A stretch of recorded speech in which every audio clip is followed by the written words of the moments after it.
with us today. And if you'll give me a moment, thank you for the lights.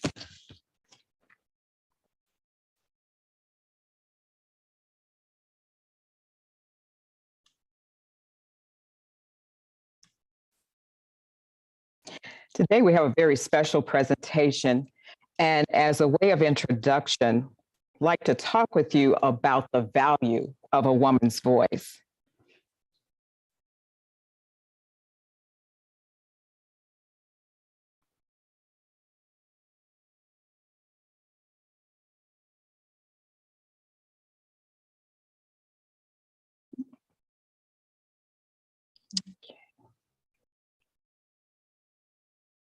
I'm going to ask Ms. Caldera if you come down, give me a little technical support there. Slideshow, thank you very much. Wonderful. And as a way of getting started, I'm going to introduce you to a young woman who uses her voice beautifully. And her story is actually found in an Old Testament passage in 2 Kings chapter 5, verses 1 through 6. I'll read it to you and I'll paraphrase it for you so that we can get the context of the value of a woman's voice. Now, Naaman was a commander of an army of the king of Aram. He was a great man in the sight of his master. He was highly educated. He was regarded well. And because the Lord had given him victory in Aram, he was brilliant as a leader. However, he had an issue, which most of us do. But his issue was called leprosy. Now, the bands of the raiders had gone out and taken captive a little girl or a young girl from Israel, and she was going to serve as Naaman's wife. She said to her mistress, "If only my master could see the prophet who is in Samaria, he would be cured of his leprosy." Now, Naaman went to his master and told him what the girl in Israel said. And the king said, "By all means, go. Here is a letter." So Naaman left. And once he took the talents and took the gifts for the prophet, it turned out that he was healed. And while that's an important part of the story, the crux of the story and the main thing is there's value in a woman's voice. And even though we don't know this girl's name, her story is written that we might keep it for eternity. In our chapel, we have a beautiful setting. It's elegant, it's tasteful, and it's featured with a stained glass black Madonna, which you saw in the video. And if you've been in the chapel, you've seen it for yourselves. It was commissioned by the 12th president of Bennett College, Dr. Gloria Randall Scott. Dr. Eva Hamlin Miller, who was the college's first art teacher, was the visionary for this creation. The Madonna is simply lovely. However, her splendor and the construction of detail are underscored when the backlighting pierces through the muted shades of blue and green and gold and violet and white. And each shade and shape reminds us of Bennett's history. And even with its challenges and its triumphs, that we have a story that has been stained by God's grace. We also are told that her story is interwoven into the nation's and the community's history. So even recently, I talked with Ms. Coleman because some of the lights had gone out in the Madonna. They had burned out. And it's interesting because once those lights burned out, in my mind, it said that her voice had been softened. All of her story was not yet being told. And even though it was beautiful, it still was not the whole story. All of her voice was not heard. So when the Madonna is fully lit, our institution's narrative is clear, our potential is evident, and our mission is unmistakable. When the Madonna is fully lit, it makes the statement that there's value in a woman's voice. Now, the heroine in our text is a young girl. She is a slave. She is snatched away from her family, everything that is familiar to her, but she is not bitter behind her experience because even though she was away from her family, she still had her faith to guide her. And as she probably listened to her mistress say, "Oh, I wish my husband was better," the thing in her heart that rose up was the song that old people sing and say, "If I could just help somebody, then my work would not be in vain." So she told her mistress, "If your husband could get to the prophet, I know he would be healed. And there was something about this girl's word that put that man in motion, and it had a ripple effect because the king gave him permission to go to see about his healing. So one voice of an unnamed girl can make a whole world of difference, not only to herself, but to her community as well. We also like to think about her message was very short. It had 24 words, 119 characters, and 2 sentences. So when we speak, we don't have to say a whole lot. We just have to mean what we say. There has to be some power in our voices. If my master could only get to the prophet, I know he would be healed. So think about what would happen if we did not hear this girl's voice. That man would still be a leper, wouldn't he? Because there was not someone to encourage him to find his healing. So how have women continued to use their voices in our communities? Well, we're familiar with stories of the civil rights movement, particularly as Bennett Bells have participated. Young women and young people from colleges and universities in this community joined with the community to try to make a difference, to help to throw open doors that God meant to be accessible. They fought to dismantle the barriers of hatred, discrimination, and violence. So how could a woman in that season and that culture make a difference? Well, there was and continues to be what is called the respectability factor. Our own Dr. Linda B. Brown, class of 1961, who is the author of Bells of Liberty, Gender at Bennett College and the Civil Rights Movement in Greensboro, North Carolina, wrote this: respectability for women was a major requirement in the struggle for civil rights. Moral virtue provided protection against the inevitable backlash from whites. When asked why Bennett women wear hats and gloves, Dr. Willoughby Player answered, it was to keep white people from treating Bennett students with the casual disdain and disrespect they would be subject to if they were seen as other than college girls. So speaking out for civil rights landed these women in jail. They were willing to go to jail because they were that committed. And Brown went on to say that one of our guards said, I thought you girls had class, but you don't. You don't know your place. This man was sadly mistaken. These women knew their place was to participate and bring about change. These activists from this church-related institution were living the inscription on our college bell, which is found in Isaiah chapter 61, verse 1. He hath sent me to bind up the brokenhearted, to proclaim liberty to the captives and the opening of the prison to them that are bound. Bennett women demonstrated the value of their voices through their planning and participation in the movement. You see, women's voices elevate and expand the measure of respectability.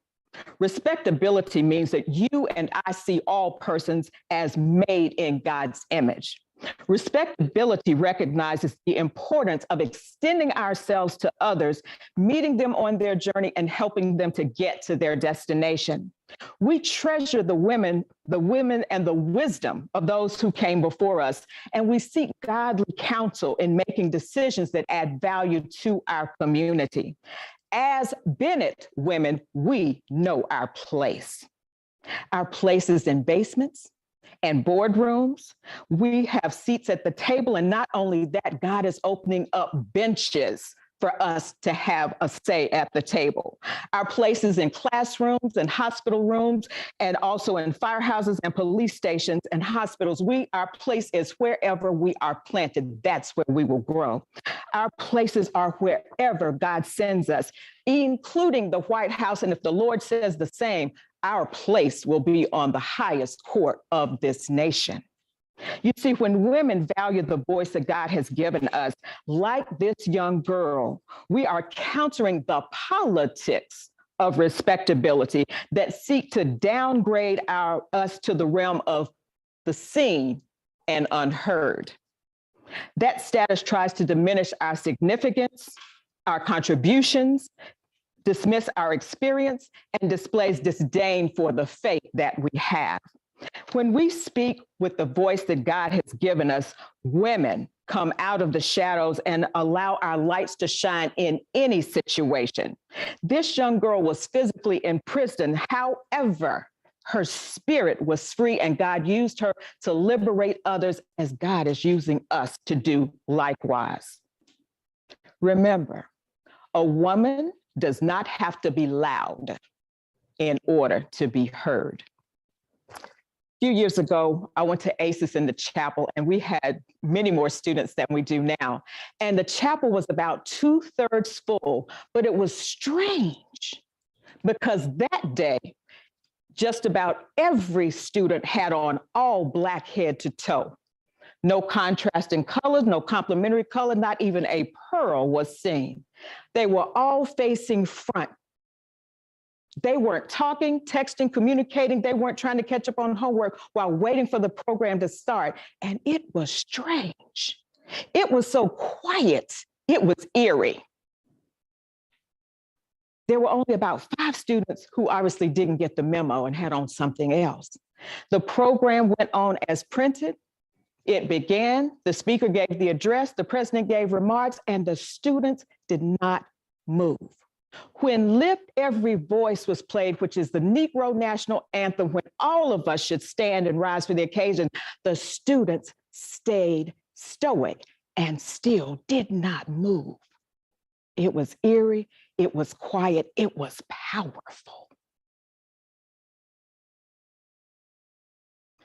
The volume of their silence brought about change. You don't have to be loud in order to be heard. There's power and strength and solidarity in silence.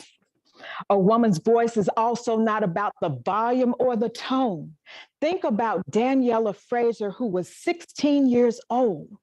She recorded and shared the murder of George Floyd. She was given a special Pulitzer Prize because of the courage it took to film that series and to share it so we would all know the horrors that are still in our streets. You don't have to be loud to be heard, and your voice comes in so many different forms. There's value in your voice. And a woman's voice is more than her tone.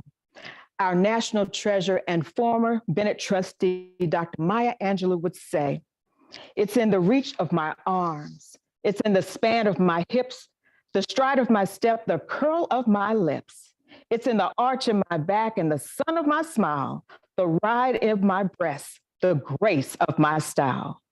Now you understand just why my head's not bowed. I don't shout or jump about or have to talk loud. When you see me passing, it ought to make you proud because I'm a woman. Phenomenal woman, that's me." So as God's daughters, as Bennett women, you can say that you are fearfully and wonderfully made. In 1962, Malcolm X stated this: "The most disrespected person in America is a Black woman. The most unprotected person in America is the Black woman. The most neglected person in America is the Black woman." Well, I am proud to say that in 2020, we witnessed a shift because the most feared person in America is a Black woman.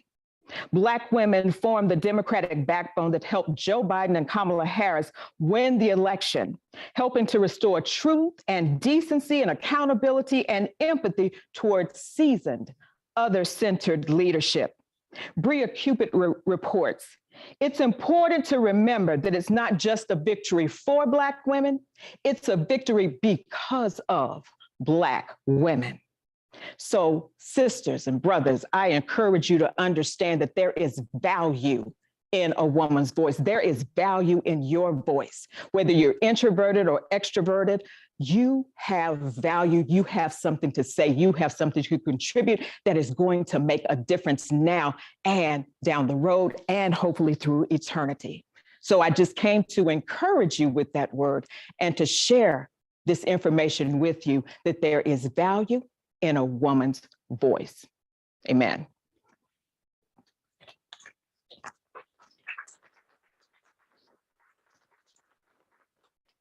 So as we transition, we have a very special presentation for you today that seeks to teach us about or share with us some of those persons who have come to Bennett College and invested in Bennett College because they believe too in the value of a woman's voice. Could I have the lights, please?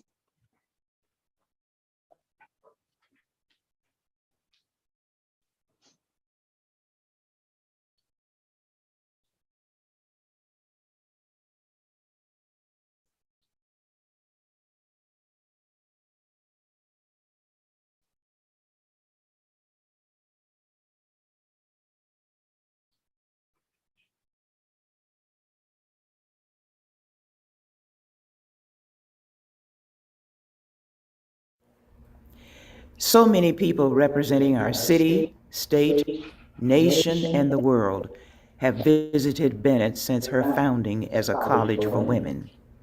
They were civic and governmental leaders, religious leaders, representatives of the entertainment world, and the international arena. They were role models for aspiring college students and examples of who they could become. A review of the document, The Bennett Ideal, identifies behaviors expected of women as a result of the Bennett experience. Among these outcomes are that she would be well informed, appreciate the beautiful, which included the arts, music, and literature, and be aware of the contributions she could make towards making the world a better place.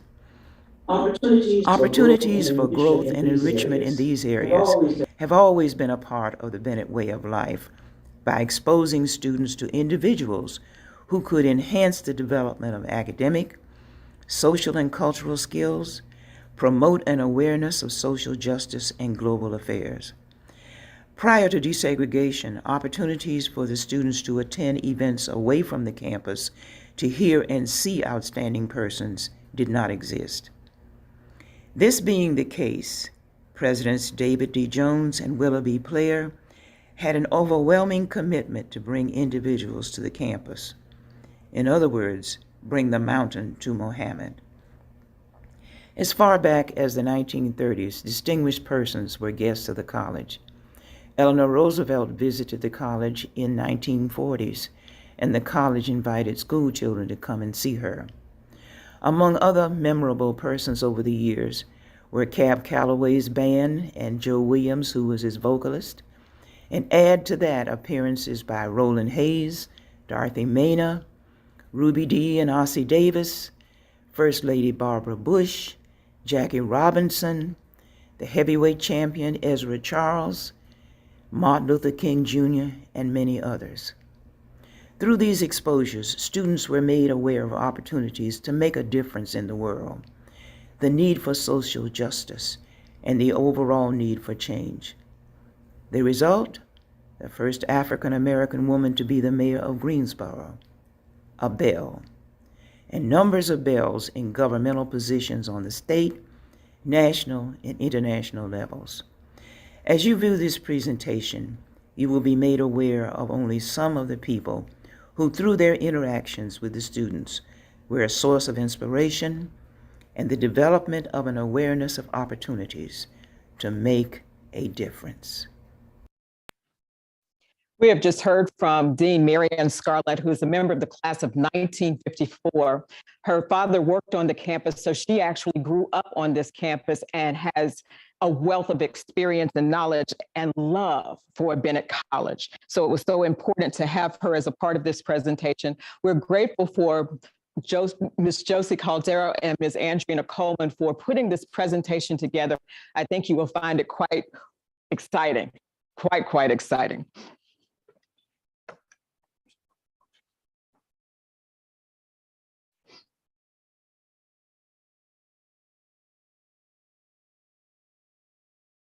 And if you want to turn the lights down, I think I can use my phone for lighting, but thank you so much. So this is actually a digital exhibit and tour of what is available through our archives. And we will highlight just a few of those very special guests who came to the campus to invest in us as Bennett College. You can turn the lights down here, please. Thank you, dear. Our first stop is Eleanor Roosevelt. She was an American political figure, diplomat, and activist. She served as the First Lady of the United States from 1933 until 1945 and is the longest serving First Lady. She was engaged in the community, and she also wrote a monthly magazine column, and she hosted a weekly radio show. In the first year of her husband's administration, she determined she was going to match his presidential salary. So she earned $75,000 in that time period from her lectures and writings, most of which she donated to charity. She also continued to be an advocate for women's rights at home and abroad, and she continued to support the advancement of women in professional and political positions. She also supported the rights of working class women through labor unions and other organizations. This is Eleanor Roosevelt. As we walk further through our exhibit, we see Dr. Martin Luther King. He came to Bennett on February the 11th, 1958. While he was here, Dr. King was interviewed by students and delivered a message entitled "Room in the Inn." During his speech, he shared a memorable illustration about the work of justice.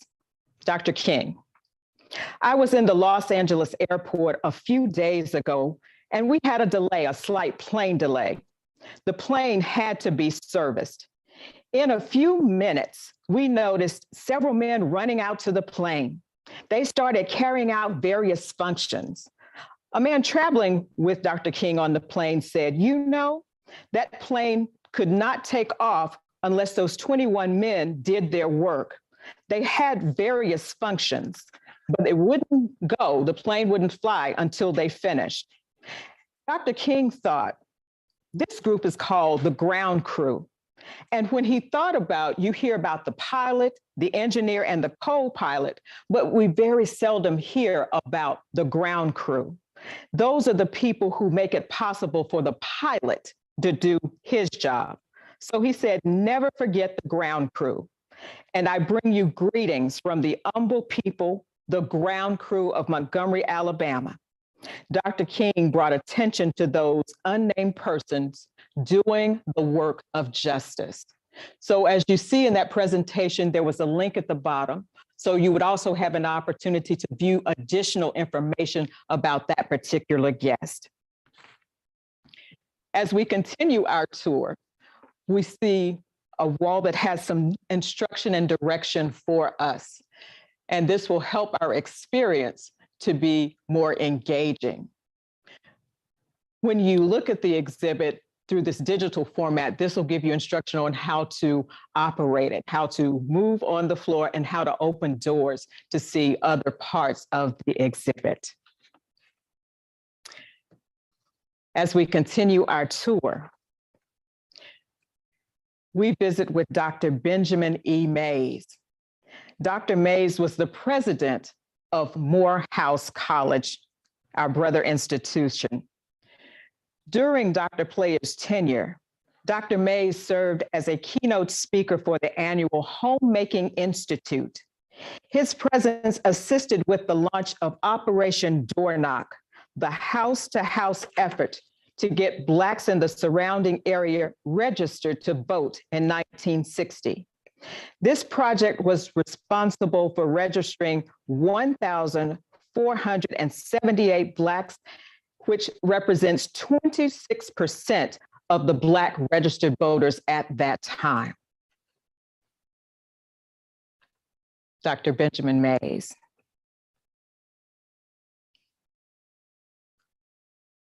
And next to his exhibit, we see Constance B Motley. In 1964, Motley became the first Black woman elected to the New York State Senate In 1965, she was chosen Manhattan Borough President, making her the first woman and first Black American in that position. In 1966, President Johnson named her a federal court judge, the first Black woman so named. She was also a key strategist for the civil rights movement. She was born on September the 14th, 1921, and she shares a birthday with Supreme Court nominee, Judge Ketanji Brown Jackson.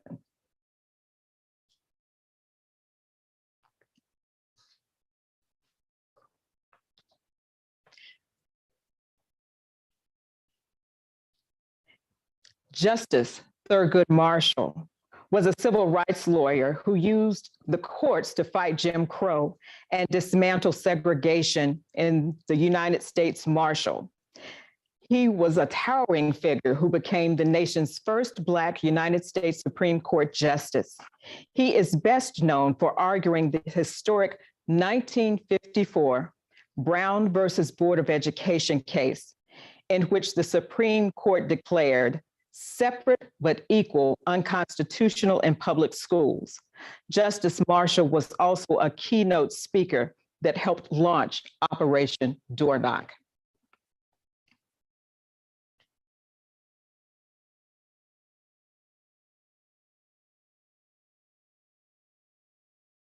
Langston Hughes.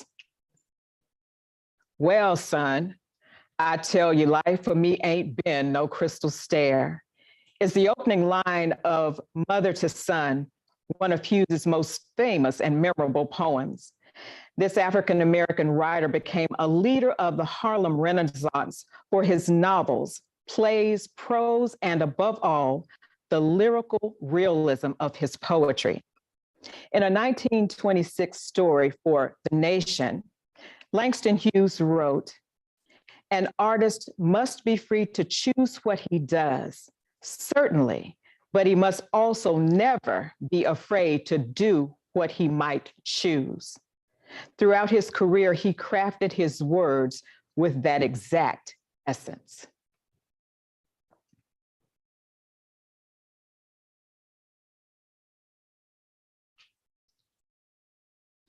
Our tour continues with Angela Davis, an educator and activist who became known for her involvement in a politically charged murder case in the early 1970s.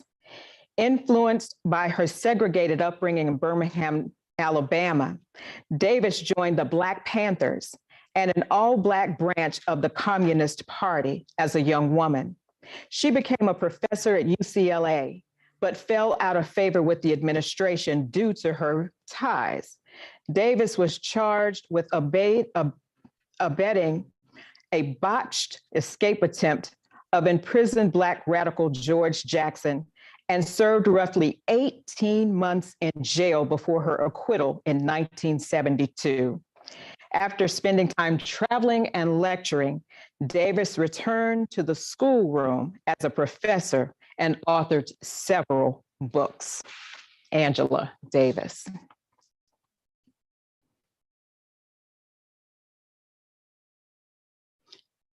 As we continue our tour, you can see the scenery and the displays are just beautifully presented.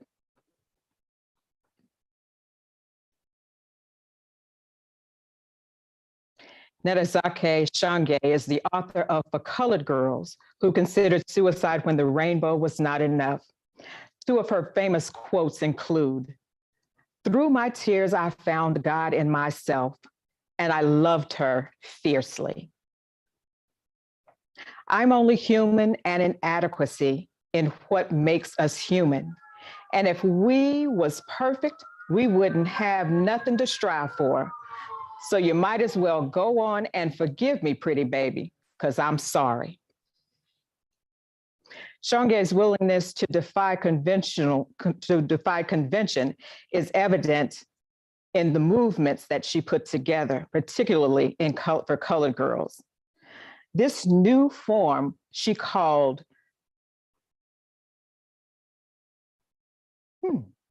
she called it choreo poem, excuse me.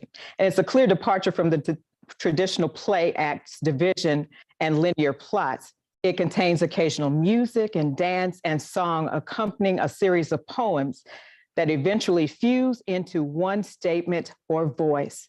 Because of her background as a dancer, this was her contribution to literary arts. And as I said, we're familiar with her work for colored girls.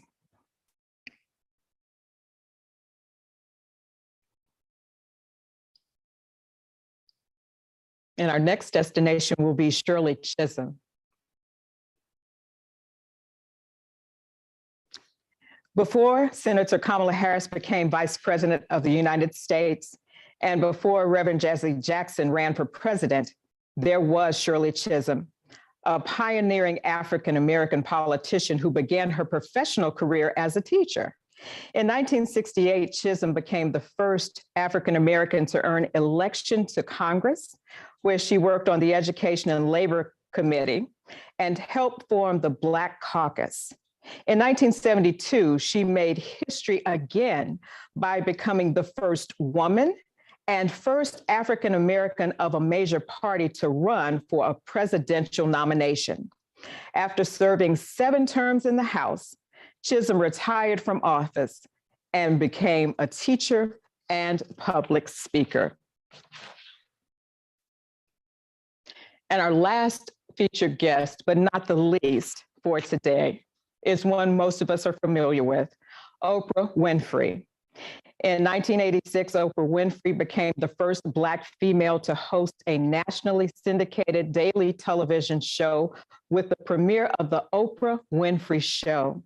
In 2002, Ms. Winfrey was named the first recipient of the Academy of Television Arts and Sciences Bob Hope Humanitarian Award.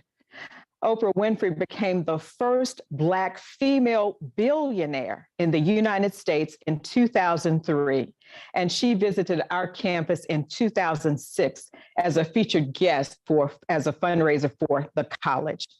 These are just a few of the highlighted guests that are included in this initial digital exhibit. There is also an alternative PowerPoint version of this presentation available, and the displays have links so that you can learn or have additional information about each one of these featured guests. So I wanted to thank you all for your participation today. Thank you to Dean Scarlett, to Ms. Caldero, Ms. Coleman, Mr. Lipscomb, and also for you all coming to participate in this event. And it will be available so that you can walk through yourselves, either through the digital format or as a PowerPoint. Thank you so much for your attention. Have a great day.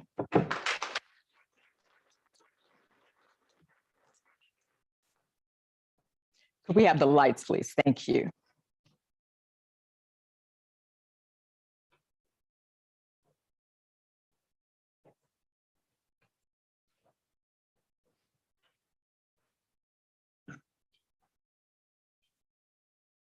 Students, you are now faculty, staff, and guests of the college.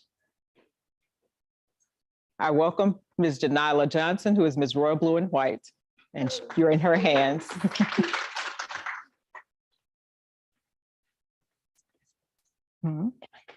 Yes, please. All right.